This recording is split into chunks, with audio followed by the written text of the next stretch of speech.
ஆண்டவராகிய இயேசு கிறிஸ்துவுக்குள் மிகவும் அதிகமாக நேசிக்கப்படுகின்றவர்களே, மீண்டுமாக இந்த அக்டோபர் மாதம் 24ஆம் நாள் வெள்ளிக்கிழமையின் காலை வேளையிலே உங்கள் யாவரையும் இயேசுவின் திருப்பெயரிலே வாழ்த்துகிறோம். இந்த காலை நேர இறை தியானத்தை நம்ம ஆரம்பிக்கலாம். நமது ஆரம்பம் பிதா, குமாரன், பரிசுத்த ஆவியின் நாமத்தில் உள்ளது. ஆமென். ஜெபிப்போம். நேற்றும் இன்றும் என்றும் மாறாதவரும் என்றென்றும் வாழ்ந்திருக்கிறவருமாய் அன்புள்ள கடவுளே, திரியேக கர்த்தாவே, இதோ இந்த மனமகிழ்ச்சியான குளிர்ச்சியான ஆண்டவரே, அக்டோபர் மாதம் 24ஆம் நாளின் காலை வேளைக்காக நன்றி சொல்லுவோம். கடந்து போன இரவு முழுவதும் கிருபையாய் எங்களை காத்து வழிநடத்தினீர், ஆசீர்வதித்திருக்கிறீர். இந்த இறை வார்த்தை வழியாக எங்கள் சபையார் யாவரையும் ஆசீர்வதிங்க. ஆண்டவரே, இதை கேட்டுக்கொண்டிருக்கிற ஒவ்வொரு ஆண்டவர் விசுவாசிகளை ஆண்டவரே உடைய வாழ்க்கையிலே ஆசீர்வதிக்கப்பட வேண்டும் என்று ஜெபிக்கும் குழுவையும் எடுத்து பயன்படுத்தும் இந்த நாளின் இறை செய்தி, பாடல் வேலை, ஜெப வேலையை கர்த்தர் எங்களுக்கு ஆசீர்வதி. இறை மைந்தன் இயேசுவின் மூலம் ஜெபிக்கிறோம் நல்ல பிதாவே, ஆமென். காலை வேளையில் 638வது பாடலாகிய பேருலக மீதினில் பெரியவனாய் வந்த என்ற பாடலை சாரோடு இணைந்து நம்ம பாடுவோம். சீர்திருத்தல் பாடல்.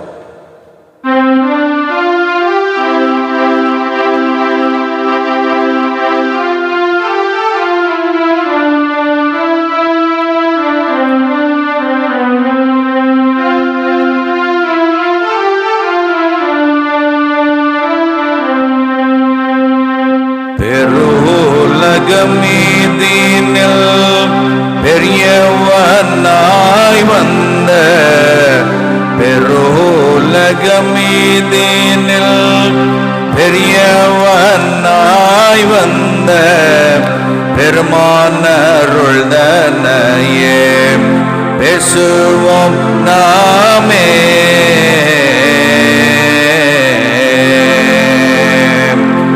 சிறழிந்த பாபிலோன் சிறைதன கேட்ப, சிறழிந்த பாபிலோன் சிறைதன கேட்ப, திகழும் ரோமை பாப்புவின் தீமைகள் அகல, திகழும் ரோமை பாப்புவின் தீமைகள் அகல, பெருலகமீதினில்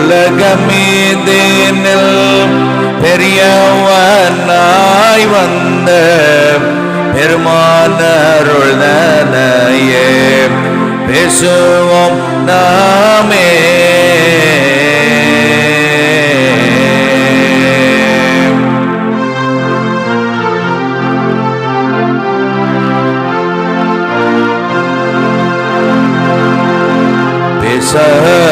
மார்ட்டின் லூத்தர் பிரலாபப்பட்டோரு கால், பேசரு மார்ட்டின் லூத்தர் பிரலாபப்பட்டோரு கால், பெற்றோர் தன்னை சந்தித்து பின்மேண்டு வருகையில் ஓசையாய் புயல் காற்றொன் நோடி வந்து வளைக்க, ஓசையாய் புயல் காற்றொன் நோடி வந்து வளைக்க, ஓடு மின்னலும் மின்னி ஒரேடி கால் முன் வீழ, ஓடு மின்னலும் மின்னி ஒரேடி கால் முன் வீழ, பெருலகமீதினில் பெரியவனாய் வந்த பெருமானருள் தனையே பேசுவோம் நாமே.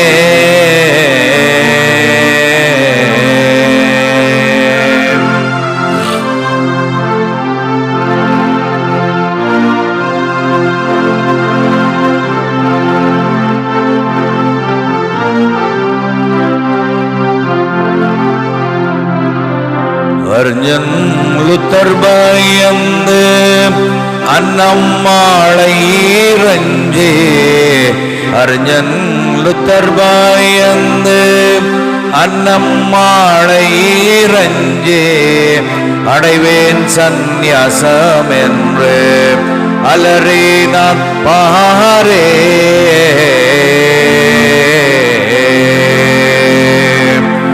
வறிஞனா மனிதனாய் அதன் பின்பு மடங்களில் வசித்து வறிஞனாய் அதன் பின்பு மடங்களில் வசித்து வகித்தான் கூறு பாட்டமும் வாய்வீடும் படியே வகித்தான் கூறு பாட்டமும் வாய்வீடும் படியே பெருலகமீதினில்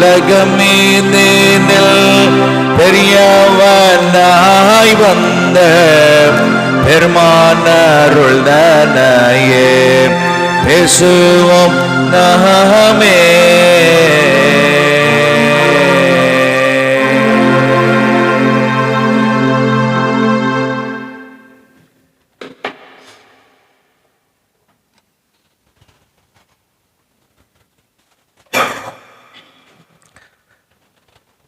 கிறிஸ்துவுக்குள் மிகவும் அன்பாய் நேசிக்கப்படுகின்றவர்களே, மீண்டுமாக உங்கள் யாவரையும் இறைமைந்த இயேசுவின் திருப்பெயரிலே அன்போடு வாழ்த்தி வரவேற்கிறோம். இந்த நாளிலும் நாம் தியானிக்கும்படியாய் தெரிந்து கொண்ட கர்த்தருடைய வார்த்தை, அது பரிசுத்த லூக்கா எழுதின சுவிசேஷம் 18ஆம் அதிகாரம் 9 துவங்கி 17 வரை உள்ள வசனங்கள்.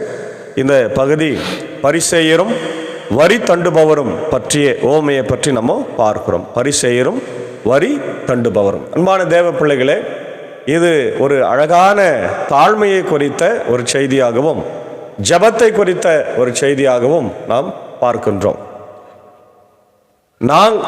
தாங்கள் நேர்மையானவர் என்று நம்பி மற்றவர்களை இகழ்ந்து ஒதுக்கும் சிலரை பார்த்து இயேசு இந்த ஓமையை சொன்னார். அன்பான தேவ பிள்ளைகளே, தாங்கள்தான் நேர்மையாளர்கள் என்று எண்ணி மற்றவர்களை இகழ்ந்து ஒதுக்கும் மக்களை பார்த்து இயேசு சொன்ன ஒரு உவமை. அன்பான தேவ பிள்ளைகளை, இது ஒரு மிகப்பெரிய குணமாக இன்றைக்கு எல்லாருக்குமே இருக்கிறது. நான் தான் உயர்ந்தவன், பெரியவன், மற்றவர்கள் எல்லாம் தாழ்ந்தவர்கள் என்கின்ற மனப்பான்மை இன்றைக்கு இந்தியாவிலும் பெரிய ஜாதி என்று சொல்லிக் கொண்டிருக்கிறவர்களும் பெரிய பணக்காரர்கள் என்று சொல்லிக் கொண்டிருக்கிறவர்களும் சமூகத்தில் தங்களை மட்டுமே பெரியவர்கள், உயர்ந்தவர்கள் என்று நினைத்து கொண்டு மற்றவர்களை ஏளனமாகவும் இகழ்ந்தும் அவர்களை ஒதுக்கியும் வாழுகின்ற ஒரு மனப்பான்மை இன்றைக்கு எல்லாருக்குமே இருக்கிறது. இது இயற்கையாகவே உண்டு. பொதுவாக யூதர்களுக்கு இது மிக அதிகமாக இருந்தது அந்த காலத்தில், இப்பொழுதும் இருக்கிறது, இல்லை என்று சொல்ல முடியாது. இந்த மனப்பான்மை இன்னைக்கு சமூகத்தில் ஒவ்வொருவருக்கும் இருக்கிறது. ஏன் எனக்கு இருக்கிறது, உங்களுக்கு இருக்கிறது, எல்லாருக்குமே இருக்கிறது. அப்போ அதை ஆண்டவர் என்ன சொல்றாரு, அதை கடுமையாக விமர்சனம் செய்கின்றார். இப்போ அந்த மனப்பான்மை இருக்கக்கூடாதுன்னா இருக்கக்கூடாது. ஏன்னா ஆண்டவர் எல்லாரையும் சரி சமமாய் படைத்தார். யாரும் உயர்ந்தவர்களும் இல்லை, தாழ்ந்தவர்களும் இல்லை. ஆண்டவருடைய படைப்பிலே சமம் என்பதை நாம் உணர்ந்து கொள்ள வேண்டும். பிறப்பால் சமம். அப்போ எப்படி இந்த ஏற்றத்தாழ்வுகள் வந்தது? அது மனிதனுடைய வாழ்க்கையில் அவன் ஏற்படுத்தி கொண்டது. இந்தியாவில் பார்த்தீங்கன்னா சாதியை பிடித்து கொண்டிருக்கிறார்கள் இல்லையா? சாதி தான் எல்லாமே, சாதியத்துக்கு தான் முதல் இடமாக நம்ம பார்க்கிறோம். ஆகவே அந்த வர்ணாசிரம தர்மங்கள் எல்லாம் பார்க்கும்போது அதில் 4 வகையான பிரிவுகள், அதெல்லாம் நம்ம உட்பிரிவுகள் எல்லாம் பார்க்கின்றோம். அப்போ அதை வைத்து இந்தியாவில் இன்றைக்கு மக்களை ஒதுக்கி பிரித்து தள்ளுகின்ற ஒரு சமூகமாக நம்ம பார்க்கிறோம். 2வது மதத்தினால, 3வது பணம், பதவி, பட்டம், படிப்பு, இதெல்லாம் நம்ம பார்க்கின்றோம். இதெல்லாம் தான் ஆண்டவர் கடுமையாக எதிர்க்கின்றார். அன்றைக்கு இருந்த யூதர்கள் அதை கடுமையாக பின்பற்றினதை நம்ம பார்க்கின்றோம். 2 இறைவனிடம் வேண்ட கோவிலுக்கு சென்றார்கள். ஒருவர் பரிசேயர், மற்றவர் வரி தண்டுபவர். பரிசேயர் நின்று கொண்டு இவ்வாறு இறைவனிடம் வேண்டினார்: கடவுளே, நான் கொள்ளையர், நேர்மையற்றோர், விபச்சாரர் போன்ற மற்ற மக்களைப் போலவோ இந்த வரி தண்டுபவரை போலவோ இல்லாதது பற்றி உமக்கு நன்றி செலுத்துகின்றேன். வாரத்தில் 2 முறை நோன்பு இருக்கிறேன். என் வருவாயில் எல்லாம் 10ல் 1 பங்கை கொடுக்கிறேன். ஆனால் வரி தண்டுபவர் தொலைவில் நின்று. முதல் பகுதி நம்ம பார்க்கின்றோம். இது ஒரு ஜபமாக அவர் ஏறெடுக்கிறார். ஆனால் இதை பார்த்தீங்கன்னா it is not a prayer, it is a complaint against our neighbour, இல்லையா? இது ஒரு பிராது கொடுக்கறது மாதிரி கம்ப்ளைண்ட் பண்றது. ஏன்னா சொல்றாரு, கடவுளே, நான் கொள்ளையர், நேர்மையற்றோர், விபச்சாரர் போன்ற மற்ற மக்களைப் போல நான் இல்லை என்று அவரே சொல்லுகிறார். அவரே தனக்குத்தானே உத்தமர், நீதிமான் என்ற பட்டத்தை கொடுத்து கொள்கிறார். எந்த விதத்தில்? நியாயம். எந்த விதத்தில்? நியாயம். நம்மை நல்லவன் என்று யார் சொல்லணும்? மற்றவர்கள் சொல்ல வேண்டும். மற்றவர்கள் சொன்னாதான் நாம் நல்லவரா கெட்டவரா தெரியும். நம்முடைய நடவடிக்கைகள், நம்முடைய செயல்பாடுகள், நம்முடைய குணநலன்கள், நம்முடைய பண்புகள், இல்லையா, நம்ம எல்லாமே மற்றவர்கள் சொல்லணும். இவர் சிறந்தவர், இவர் நல்லவர், இவர் நல்ல மனிதர் என்று சொல்லணும். ஆனால் இன்றைக்கு அப்படி யாராவது சொல்றாங்களா? யாராவது சொல்றாங்களா? யோசித்து பாருங்க. நம்முடைய குணநலன்களை எல்லாம் பார்த்தப்பா, இவர் நல்ல மனிதர்ப்பா, நல்ல போதகர்ப்பா, நல்ல விசுவாசிப்பா, நல்ல மற்றவர்களெல்லாம் அன்பு செலுத்தப்பா சொல்றாங்களா? யோசித்து பார். இவனா கிறிஸ்தவன், இவளா கிறிஸ்தவன் என்று சொல்லி கொண்டிருக்கிற ஒரு நிலைமையில தான் நம்ம வாழ்றோம். நம்முடைய குணங்கள், நம்முடைய கேரக்டர்ஸ் எல்லாம் கடவுளுக்கு விரோதமாய், மனிதனுக்கு விரோதமாய், மனித விரோத செயல்பாடுகளில் இருக்கிறத நம்ம பார்க்கின்றோம். அப்போ இவர் எல்லாமே மற்றவர்களை குறை கொன்று சொல்லிக்கொண்டே இருக்கிறார். அது என்ன சொல்றாரு? இந்த வரி தண்டுபவரை போல இல்லாதது பற்றி உமக்கு நன்றி செலுத்துகிறேன், இல்லையா? அவன் எப்படி போனா உனக்கு என்ன? நீ அவனை ஆதாயப்படுத்தணும், அதுதான் உன்னுடைய வேலை. ஆனா இவன் என்ன சொல்றான்? இவனை போல நான் இல்லை. அப்போ அன்றைக்கு வரி வசூலிப்பவர்களுக்கும் யூதர்களுக்கும் பெரிய ஒரு பிளவு இருந்தது. ஏன்னா வரி வசூலிப்பவர்கள் பொதுவாக ரோம பேரரசுக்காக பணியாற்றுகிறவர்கள் மட்டுமல்ல, அவர்கள் அதிகமாக வரியை வசூலிக்கிறவர்கள், பணத்தை சேர்த்து வைத்திருந்தார்கள். நமக்கு சகேவை பற்றி நல்லாவே தெரியும். அவர் வரி வசூலிப்பவர் தான், இல்லையா? ஆனால் பணம் இருந்தது, செல்வம் இருந்தது, நிம்மதி இருந்ததா? தூக்கம் இருந்ததா? இல்லவே இல்லை. ஆனால் அவர் யாரை தேடி வந்தார்? இயேசுவை தேடி தான் வந்தார். அது போலதான் இன்றைக்கு இந்த சமுதாயத்தில், இந்த யூத சமுதாயத்தில் வரி தண்டுபவர்கள் கடவுளை தேடி வந்தாங்க. இப்போ வரும்போது இவர் என்ன பண்ணணும்? அப்ரிஷியேட் பண்ணணும். ஒரு சக மனிதனா, ஒரு யூதனா வந்திருக்கிறப்பா, பரவாயில்லப்பா, ரொம்ப சந்தோஷம், நீ தப்பான ஒரு வேலை செஞ்சுன்னுக்கிற, ஆனாலும் ஆண்டவரை தேடி நீ வந்தது ரொம்ப ரொம்ப மகிழ்ச்சியான ஒரு விஷயம்பா அப்படின்னு சொல்லி அவரை உற்சாகப்படுத்தாம அவரை கடவுளுக்கு நேராக இழிவுபடுத்துகின்ற ஒரு மனப்பான்மையோடு ஒரு பொறாமை உள்ள மனுஷனாக நம்ம இருக்கிறோம். அது கடவுளுக்கு எவ்வளோ பெரிய கடவுளுக்கு விரோதமான செயல் என்பதை நம்ம பார்க்கிறோம். அதே போல வாரத்தில் 2 முறை நான் நோன்பு இருக்கிறேன், என் வருவாயிலெல்லாம் 10ல் ஒரு பங்கை கொடுக்கிறேன். இல்லை, அதாவது ஆண்டவருக்கு கொடுக்கறதே சொல்லி காமிக்கிறாரு. நான் நோன்பு இருக்கிறேன், காணிக்க கொடுக்கிறேன், பரிசுத்தமாக இருக்கிறேன். ரைட், ஓகே, அது கடமை. எபேசியர் 2:10 வாசிக்கிறோம், கடவுள் நம்மளை கர்த்தர் வழியா ரட்சித்ததுனால நம்ம நீதிமான்களா, கனி கொடுக்கிற பிள்ளைகளா வாழணும். அதுதான் மிக முக்கியமான ஒரு சிந்தனையா இருக்கிறது. ஆண்டவர் உன்னை ரட்சித்ததுனால நீ கனி கொடுக்கிற பிள்ளையா வாழ்ந்தே தீர வேண்டும். அது எந்த மாற்று கருத்துமே இல்லையே. அதனால இதுல நம்ம மிகப்பெரிய ஒரு கம்ப்ளைண்ட்டை பார்க்கிறோம். ஆனால் இவர் என்ன செய்றார்? ஜபிக்கிறவர் பாருங்க, வரி தண்டுபவர் தொலைவில் நின்று கொண்டு வானத்தை அண்ணாந்து பார்க்க கூட துணியாம பாருங்க, அவருடைய ஹியூமிலிட்டி, தாழ்மையை இந்த இடத்துல காட்டுகின்றார் லூக்கா. வானத்தை கூட அண்ணாந்து பார்க்க துணியாம தம் மார்பிலே அடித்து கொண்டு, கடவுளே பாவியாகி என் மீது இறங்கி அருளும் என்றார். பார்த்தீங்களா? த கன்ஃபெஷன் ஆஃப் சின். கடவுள்கிட்ட வரும்போது தன் பாவத்தை மறைக்கக்கூடாது. அவன் அதை அறிக்கை செய்கிறான். இவனோ தன் பெருமைகளை பேசுகிறான். கடவுளை புகழ்ந்து போற்றிருந்தா கூட பரவாயில்ல, இல்லையா? ஆனால் ஜபத்தினுடைய இதே அதுதான், adoration, confession, thanks giving, service, ACTS, இந்த 4 வார்த்தைகளை நம்ம பயன்படுத்தும். அடோரேஷன் துதிப்பது, கன்ஃபெஷன் பாவத்தை அறிக்கை செய்வது, தேங்க்ஸ் கிவிங் கடவுளுக்கு நன்றி சொல்வது, சர்வீஸ் பணி செய்வது. இது 4ம் நம்முடைய கிறிஸ்தவ வாழ்க்கையில் ஜபத்தில் எல்லாமே இருக்கணும். ஆனால் இவன் எதுவுமே செய்யாமல் கம்ப்ளைண்ட்டை பற்றி தான் பேசுகிறான். கம்ப்ளைண்ட் ஜபத்தில் இல்லவே இல்லை. ஆண்டவர் நமக்கு அதை கற்ற கொடுக்கல, இல்லையா? பிறருடைய பாவங்களை மன்னிப்பான்னு தான் சொல்லியிருக்கிறார். ஆனால் இவர் என்ன பண்ணுறாரு? கன்ஃபெஷன். ஒரு பாவி, ஆண்டவரே நான் பாவி, ஆண்டவரே வானத்தை கூட பார்க்கறதுக்கு தகுதியற்றவன் என்றார். இயேசு பரிசேயர் அல்ல, வரி தண்டுபவரே கடவுளுக்கு ஏற்புடையவராகி வீடு திரும்பினார். ஏனெனில் தம்மை தாமே உயர்த்துவோர் தாழ்த்த பெறுவர், தம்மை தாமே தாழ்த்துவோர் உயர்த்த பெறுவர் என நான் உங்களுக்கு சொல்லுகிறேன் என்றார். அன்பான தேவ பிள்ளைகளே, தாழ்மை கடவுளுடைய பக்கத்தில் வருவதற்கு ஒரு குணமாய் இருக்கிறது.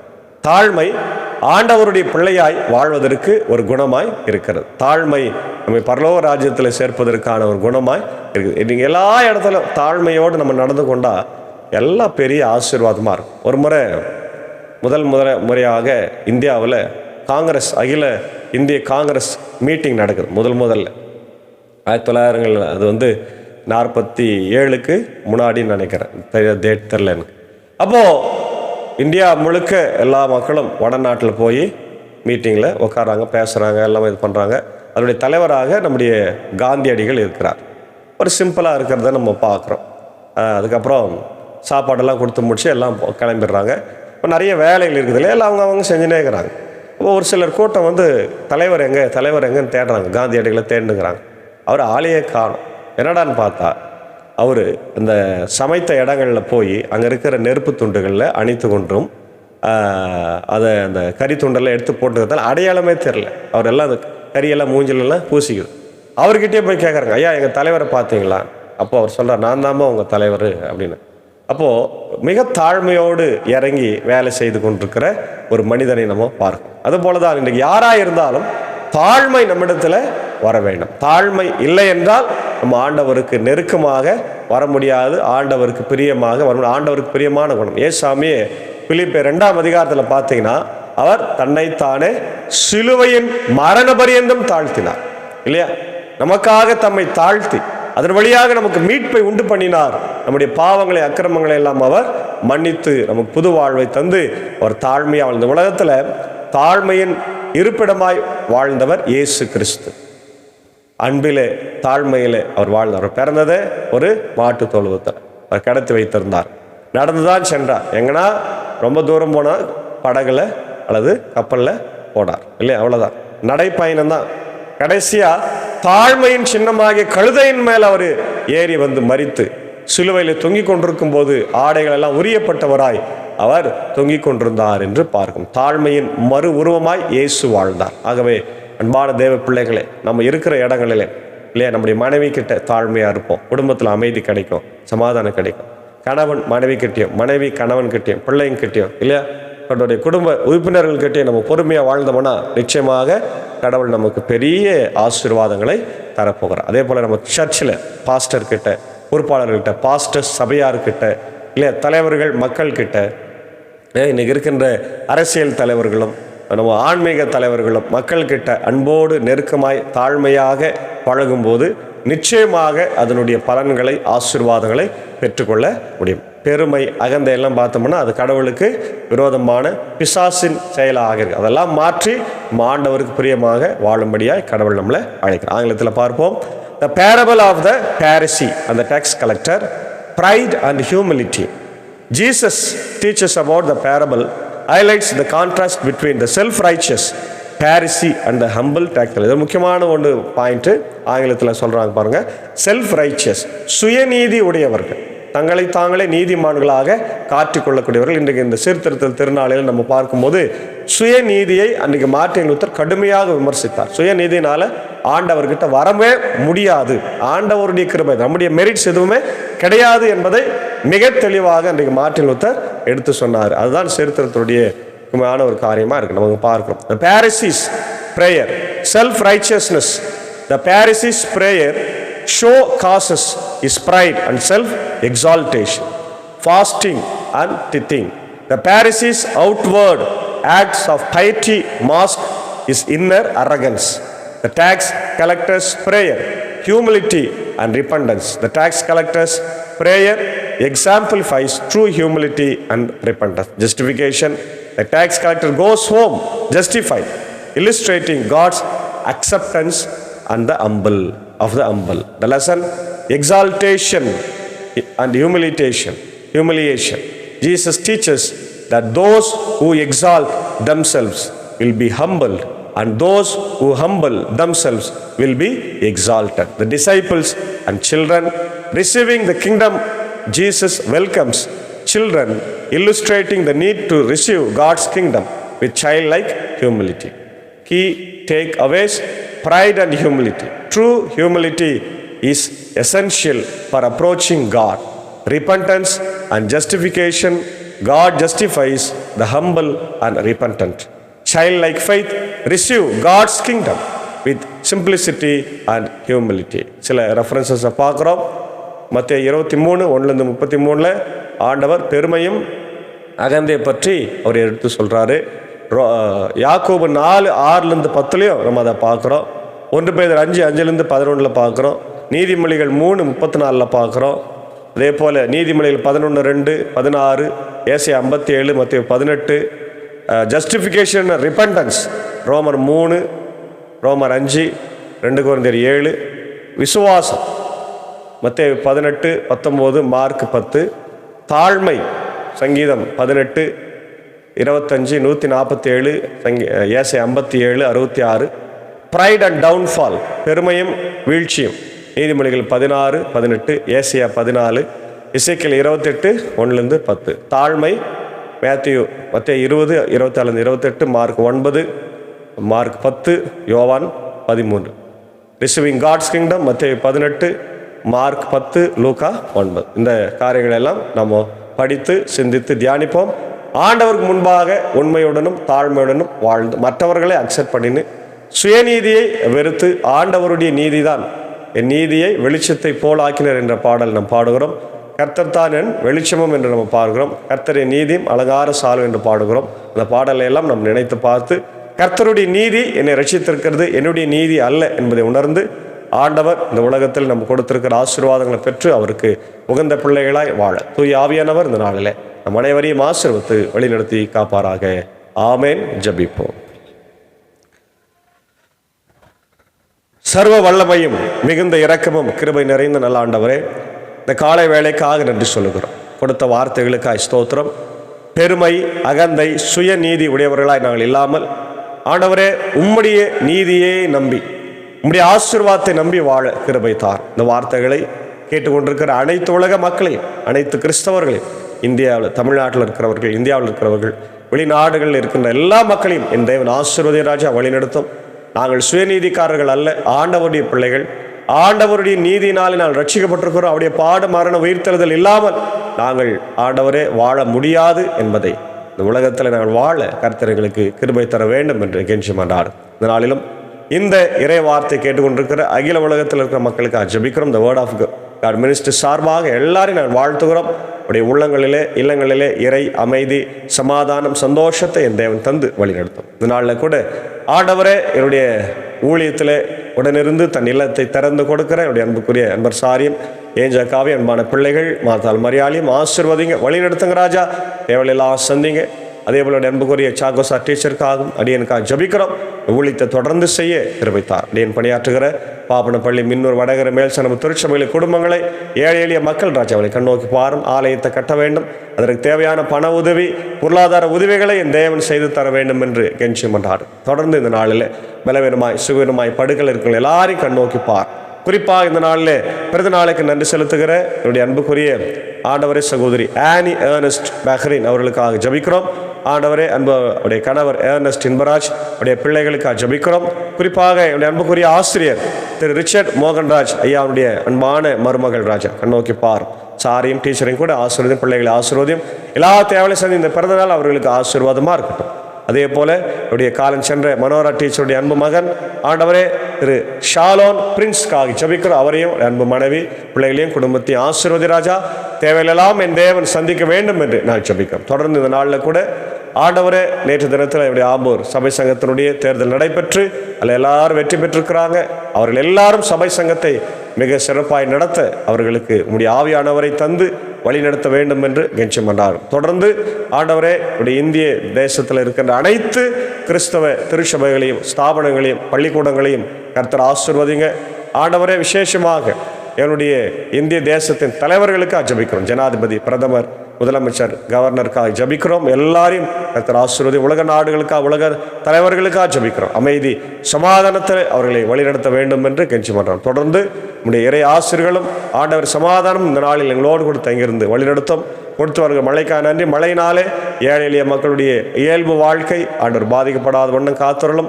அரசாங்கம் போர்க்கால ஆண்டவர் அடிப்படையில் எல்லா ஆண்டவர் பணிகளை செய்ய கிருபை தந்த நாள் முழுவதும் உடைய இறை பிரசன்னம் ஆண்டவர் எங்களோடும் இதை கேட்கின்ற ஒவ்வொரு மக்களும் இந்த வேர்ட் ஆஃப் காட் மினிஸ்ட்ரியோடும் தங்கியிருக்க வேண்டும் என்று இறை மைந்தன் இயேசுவின் மூலம் ஜபிக்கிறோம். ஜபம் கேளும் நல்ல பிதாவே, ஆமென். எல்லா வல்ல தந்தை, மகன், தூய ஆவியின் ஆசைகள் இந்த நாளிலே நம்முடையோடு கூட இருப்பதாக. ஆமென்.